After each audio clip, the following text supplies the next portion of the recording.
Merhaba arkadaşlar. Bugün sizlere bu mandallığın yapımını paylaşmak istiyorum. Tüm detayları ile iki farklı renkte çalıştım. İkisi de gerçekten çok güzel oldu. Açıklama kısmına kullandığım ipleri ve renk kodlarını yazarım. Aynı markalarla örebilirsiniz. İstediğiniz ipi de tercih edebilirsiniz. Her detayı sizinle paylaşacağım. Hadi başlayalım. Orta kalınlıkta koton iplerle öreceğim. Siz istediğiniz iplerle örebilirsiniz. Elinizdeki ipleri de değerlendirebilirsiniz. Önemli olan aynı ebatlarda olması. Ölçülerini de sizinle paylaşacağım. İpime uygun da tığ kullanıyorum. 2,75 milim tığ ile öreceğim. Hadi başlayalım. Zincir çekerek başlıyoruz. 2, 3, 4, 5, toplam 118 zincir çekeceğim. Evet, 118 zincirimi çektim. 118 zincir. Zinciri çekerken mandallığın tabanı kadar çekiyorum bakın. Bu ölçüde. Farklı iple kullanırsanız ölçüsünü de sizinle paylaşayım. Bakın 40 santim uzunluğunda zincirimizi çekiyoruz. 40 santim. İsterseniz 43-44 santim zincirinizi çekin. Fazla gelen payı örmezsiniz. Şimdi örmeye devam edelim. Tığımın üzerine doluyorum. Dördüncü zincirime 1, 2, 3 dördüncünün şöyle tek tarafına batıyorum. İkili trabzan örüyorum. Hemen yanındakine de batıyorum. Yine aynı şekilde ikili trabzan ördüm. Arada bir zincir çektim. Bir boşluk veriyorum. Bir sonraki zincire batıyorum.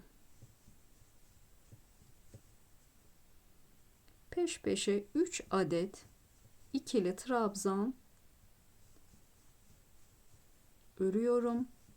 Bir zincir çekiyorum. Bir boşluk, bir sonraki.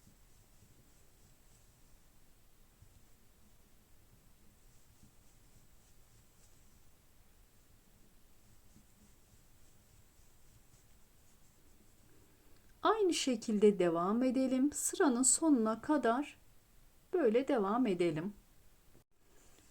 Evet, sonuna kadar ördüm. Bu üçlü gruplar 29 adet oldu. Şöyle sayarsak 1, 2, 3, 4, 5, 6, 7, 8, 9, 10, 11, 12, 13, 14, 15, 16, 17, 18, 19, 20, 21, 22, 23, 24, 25, 26, 27, 28, 29 adet oldu.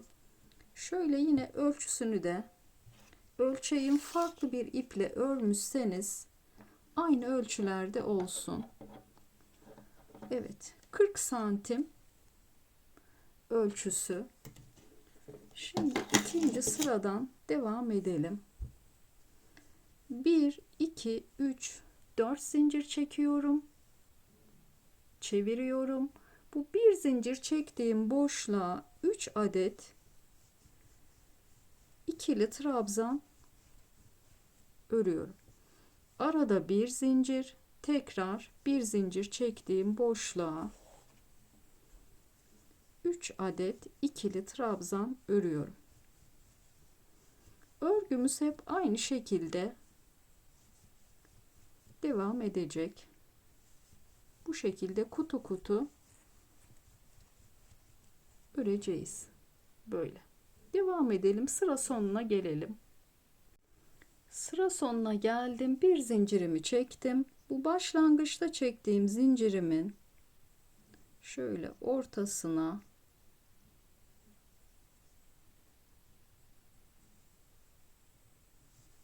batıyorum. İkili trabzan örüyorum. 1, 2, 3 zincir çekiyorum. Örgümü döndürüyorum. Hemen ilk boşluğa baştaki zincirimle beraber 2 adet ikili trabzan, baştaki zincirle 3 adet. Arada bir zincir, aynı şekilde devam ediyoruz örmeye.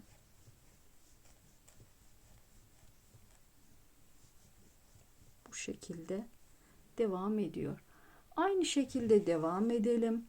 Öncelikle mandallığımızın arka yüzünü örüyoruz. Böyle uzun bir parça öreceğiz. Uzunluğunu ölçeyim size. Bakın 26 santim uzunluğunda örelim. 26 santim. 26 santimimizi örelim. Ördükten sonra görüşelim. Mandallığımın arka parçasını istediğim uzunluğa kadar ördüm. İsterseniz şu kenar sayısını da sayalım. 1, 2, 3, 4, 5, 6, 7, 8, 9, 10, 11, 12, 13, 14, 15, 16, 17, 18, 19, 20, 21, 22, 23, 24, 25, 26, 27, 28, 29, 30, 31, 32 sıra ördüm. Şimdi ipimi bu noktada kesiyorum. Şimdi ön parçasını örmeye başlayacağız. Ön parçasını da yine aynı şekilde başlayacağım.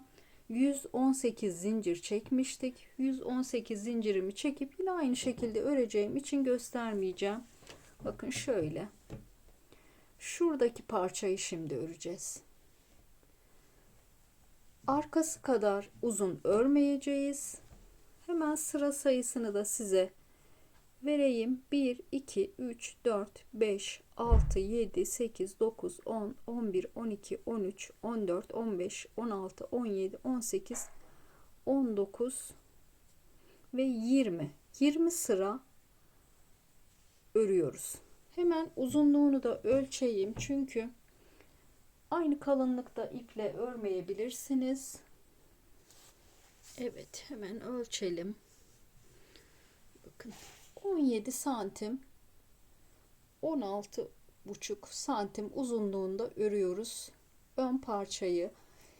İkinci parçayı da bu genişlikte örelim. Şu kısmında görüşelim.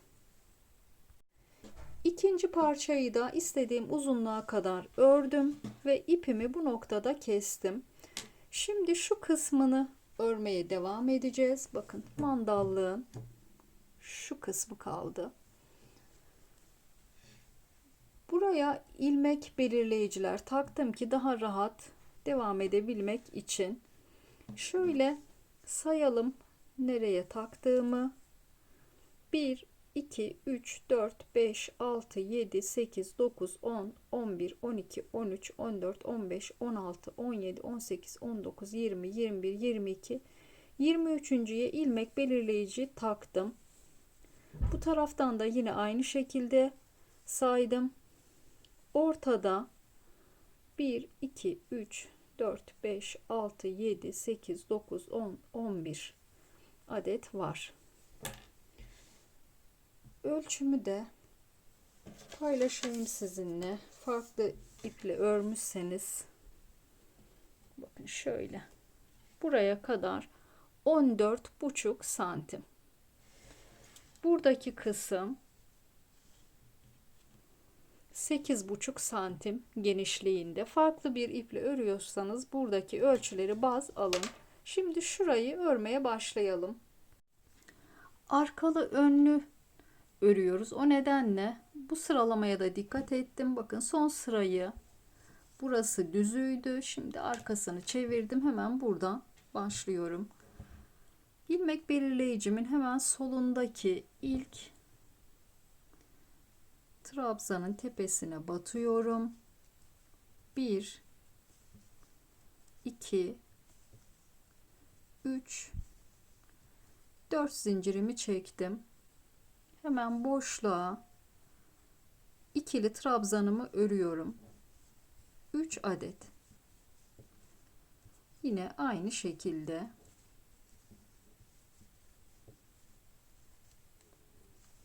ipimi gizlemek için burada bu işlemi yapıyorum. Siz istediğiniz gibi gizleyebilirsiniz. Ona takılmayın. Devam edelim örmeye. Alt sıraları ördüğüm gibi yine buraları da örüyorum.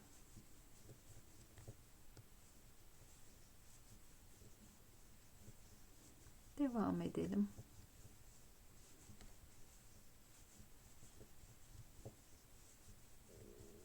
Üç adet bir zincir, hemen yine ilk trabzanın tepesine batıyorum. 1 2 3 zincir dönüyorum. Yine aynı şekilde örüyoruz. Bundan sonraki kısımlar aynı olacağı için size göstermeyeceğim. İstediğimiz uzunluğa kadar örelim. Bu uzunluk ne kadar? Hemen sayalım. Bir sıra 2 3 4 5 6 7 8 9 10 11 12 sıra toplamda örüyoruz. 12 sırayı örelim. Sonraki kısımda görüşelim. İstediğim uzunluğa kadar ördüm. Bu noktada ipimi kesiyorum.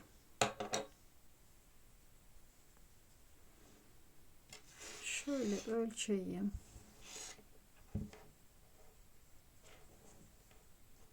Bakın 10 santim uzunluğunda oldu.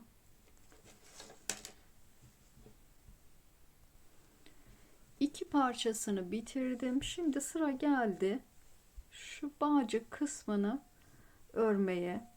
Bağcığın uzunluğunu bakın 150 santim uzunluğunda örüyoruz bu şekilde. Şimdi sizinle beraber de örelim. 13 zincir çekerek başlayalım. 1 2 3 4 5 6 7 8 9 10 11 12 13. Tığımın üzerine doluyorum. 5. zincirimin şöyle tek tarafına batıyorum.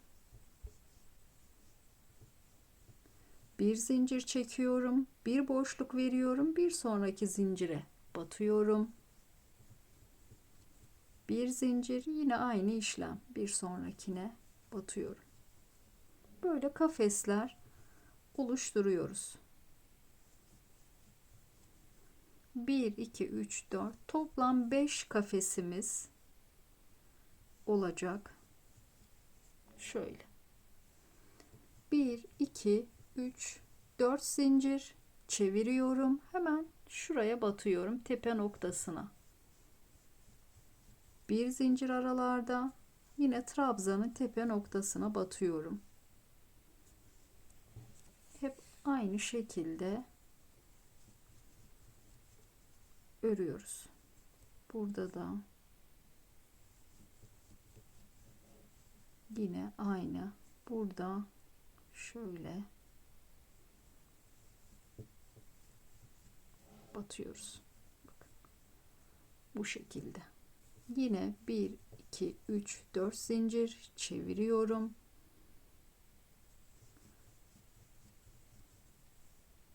Aynı şekilde örmeye devam ediyoruz. Böyle devam edecek.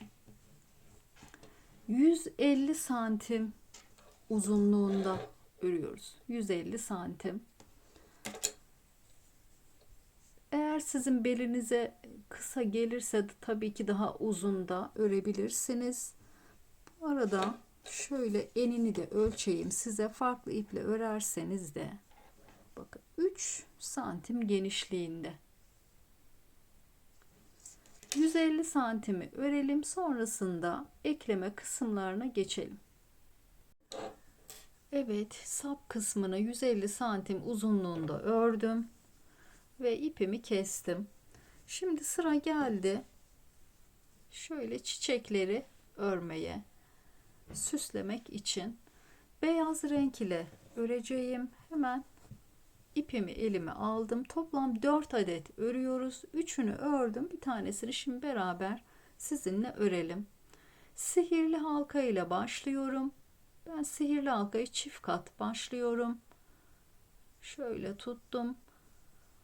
1 2 3 4 5 zincir çektim. Halkanın içine ikili trabzan örüyorum. Aralarda 2 zincir çekiyorum. Tekrar ikili trabzan, 2 zincir, aynı şekilde örüyoruz. 1 2 3 4 5 6 toplam 7 adet olacak. Baştaki zincirimle beraber 1 2 3 4 5 6 ve 7. Şimdi ortasını sıkılaştıralım.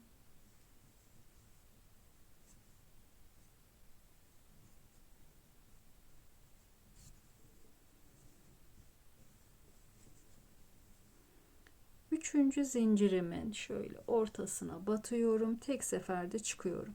Tığımın üzerini doladım. Buradaki boşluğa ikili trabzan örüyorum. Toplam 5 adet. 1 2 3 4 5. Sonrasında trabzanın şu tepe noktasına sık iğne örüyorum. Sonra tekrar 5 adet ikili trabzan. 3 4 5.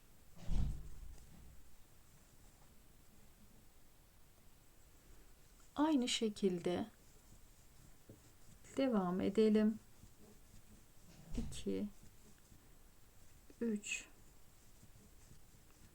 4 5. Çiçeğimizin toplam 7 adet yaprağı olacak.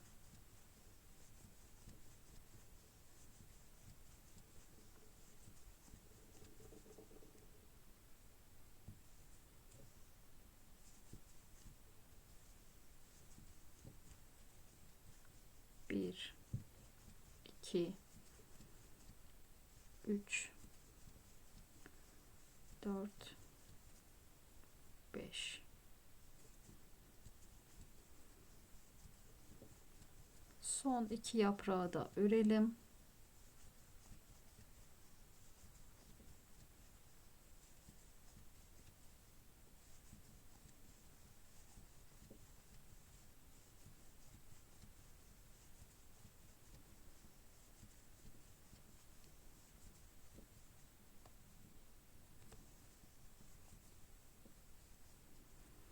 Evet, sonuncuya şöyle ilmek kaydırma yapıyorum.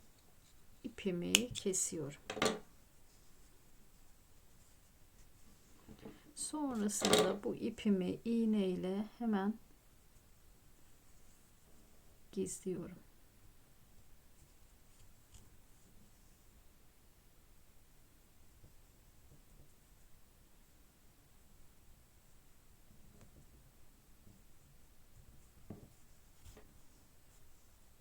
Evet. İplerimizi keselim. Evet, çiçeğimiz böyle. Toplam 4 adet örelim. Sonrasında ekleme kısmına geçelim. Birleştirmeden öncelikle şu kısmın oyasını dönüyorum. Burayı ve burayı. Sonrasında kenarlarını ve şu bağcık kısmını ekliyoruz. Şimdi şuradan başlayalım şu kenar oyasını örmeye. Hemen ilk boşluktan başlıyorum. Beyaz renk ile devam ediyorum. Etrafında döndürdüm. Bir zincirimi çektim. Tığımın üzerini doluyorum. Devam eden ilk boşluğa bakın üçünü beraber örüyorum. 1 2 3 zincir, hemen şöyle gerisine batıp şöyle bir oya yapıyorum. Toplam 3 kez aynı işlemi tekrar ediyorum. Tekrar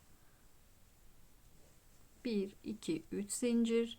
Şimdi ikisinin ara boşluğuna batıyorum.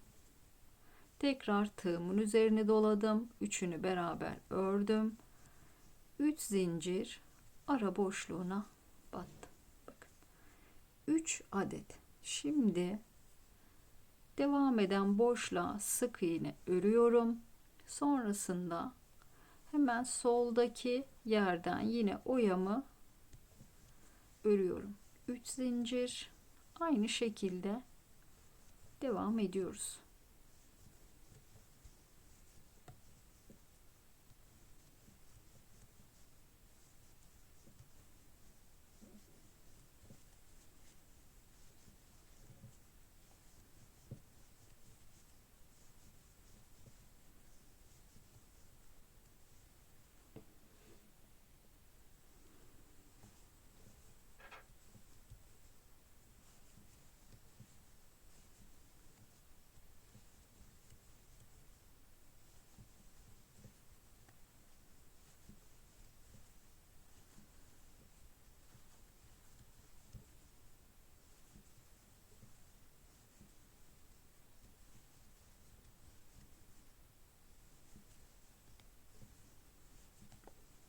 Beraber örelim.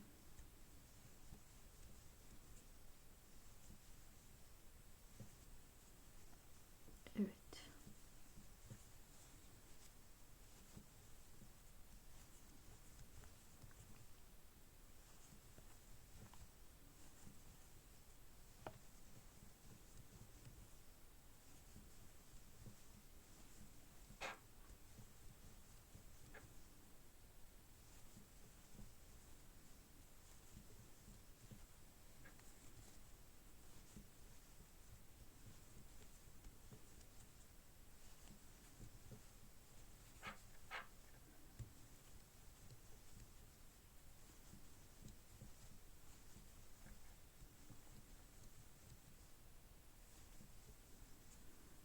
Evet. Tam bakın şu noktadayım. Köşe yerindeyim. Şimdi şuraya yine sık iğne, yukarı doğru aynı şekilde devam ediyorum.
Evet, ilk trabzanın tepesine batıyorum.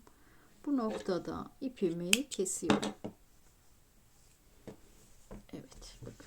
Bu kısmın kenar oyasını bitirdik. Şimdi burayı da örüyorum. Burayı örmeyi hemen şuradan başlıyorum.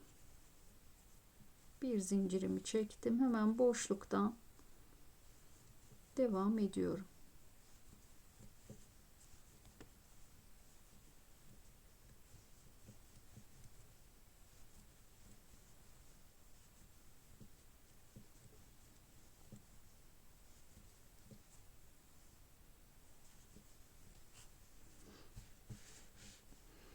Aynı şekilde devam edelim. Burayı ördüğümüz gibi burası da olacak. Onun için göstermeyeceğim size.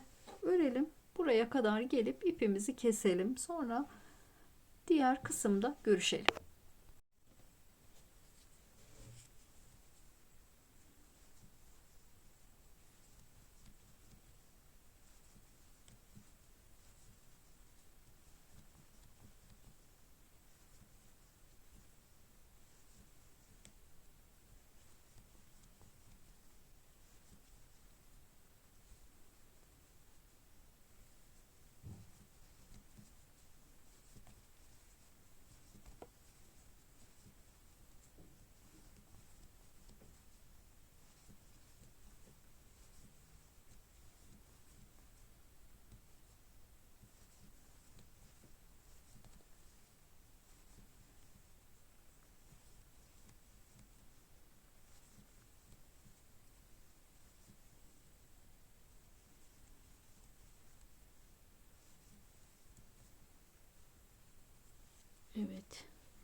Bakın tam şurası, arkası ve önü aynı hizada olmasına dikkat edelim.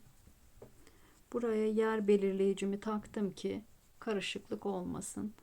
Hemen hem öndekine hem arkadakine sık iğne ile batıyorum. İlmek belirleyicimi çıkartabilirim.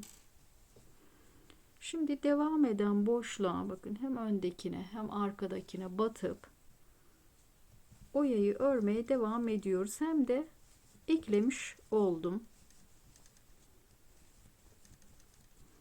Hem oyamızı örüyoruz hem eklemesini yapmış oluyoruz.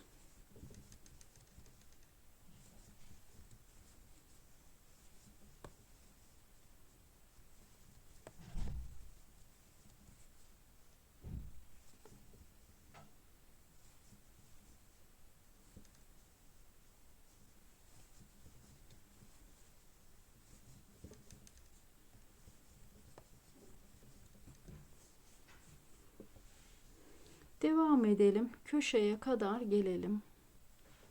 Evet, köşeye geldim.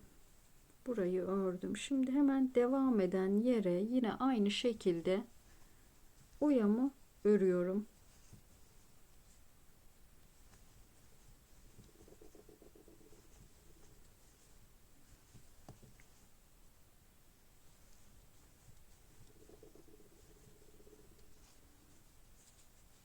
Evet.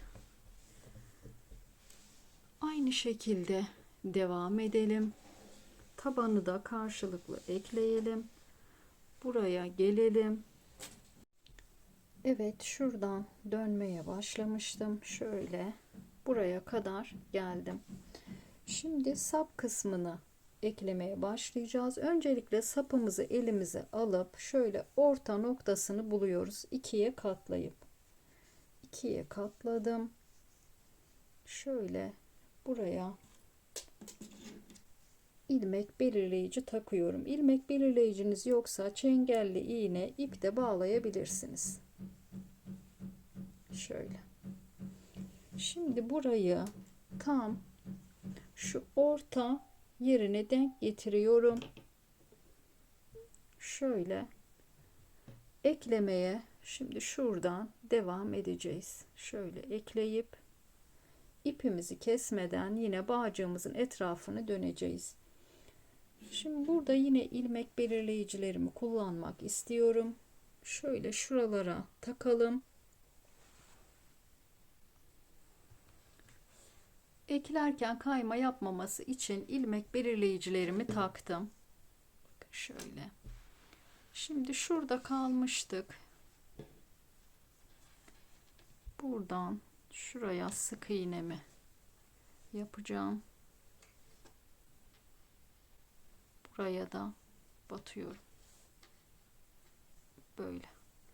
İkisini beraber örüyorum. Hem bağcık kısmını hem mandallık kısmını. Sık iğne örüyoruz karşılıklı. Trabzanın tepelerine birer adet batıyoruz. Karşıda da nereye denk geliyorsa çok önemli değil. Burada araya batıyorum. Karşıda da nereden tığım çıkıyorsa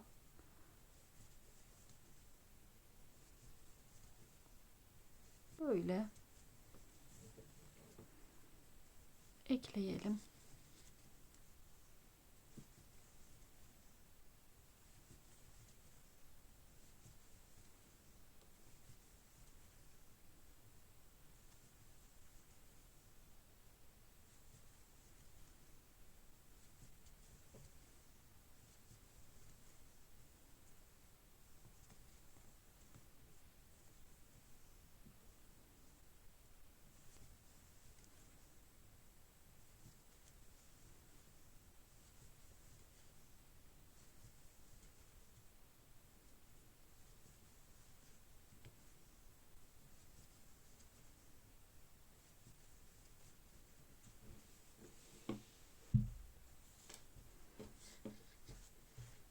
Böyle oluyor. Aynı şekilde devam edelim. Şurada bakın hem öne hem arkaya hem de şu bağcık kısmına batarak sık iğne ile örelim.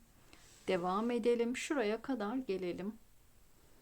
Evet, şuraya kadar ekledim. Açınca da evet, köşeye kadar geldim. Bu kısmın eklemesini bitirdim. Şimdi bu noktada ipimi kesiyorum.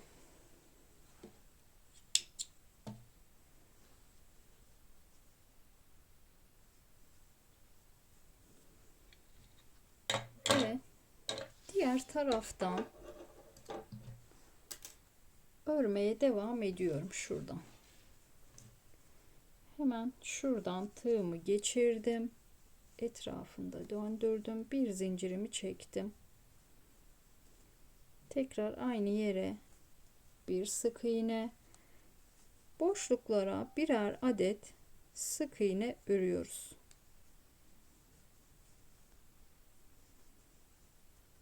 Pardon, 2 adet örüyoruz. Boşluklara ikişer adet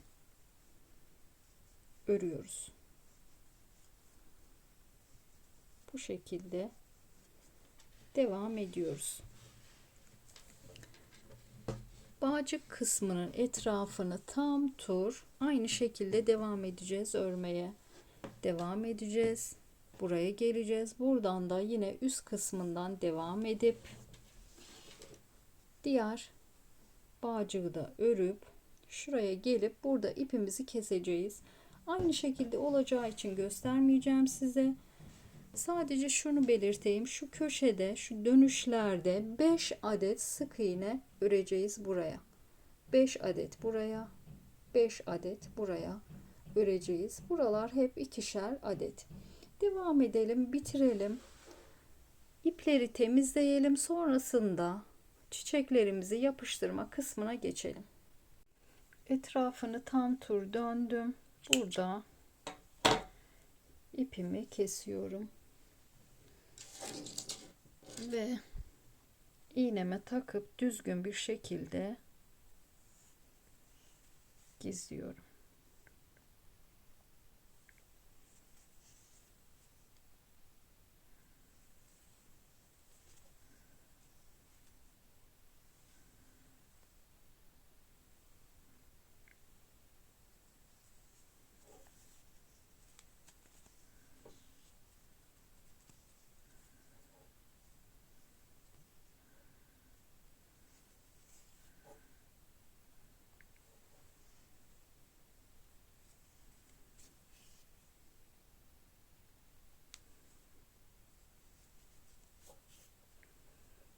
Evet.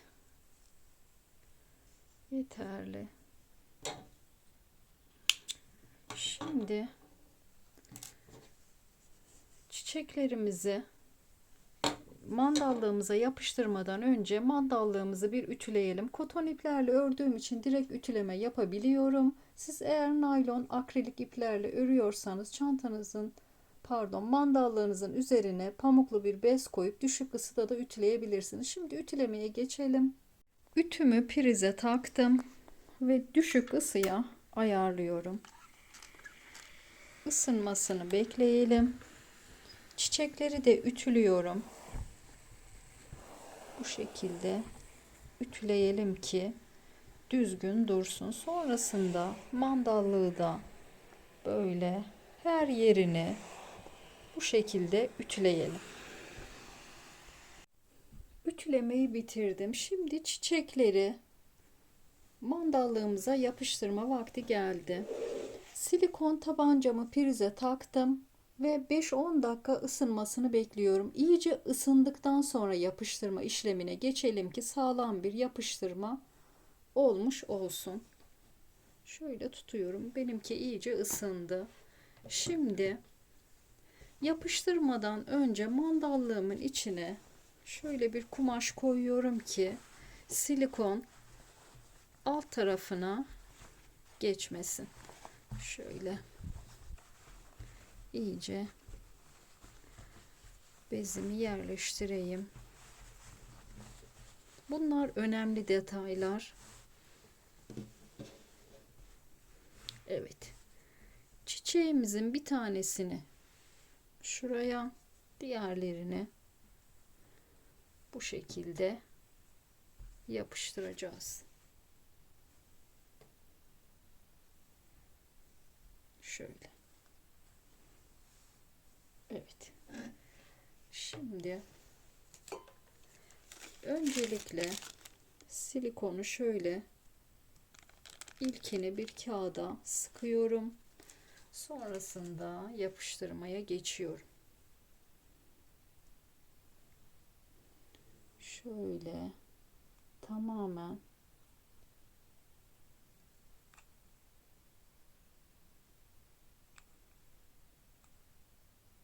evet.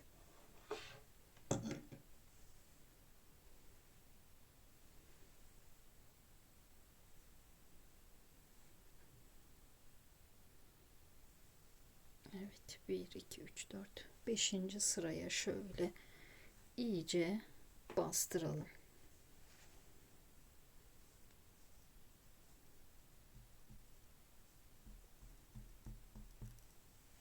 Evet.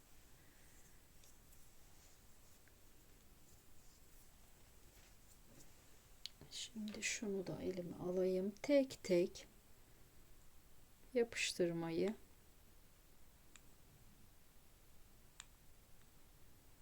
yapalım. Evet.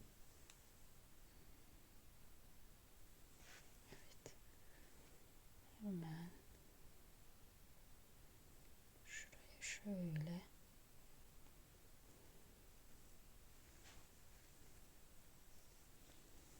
fazla gelen silikonları şöyle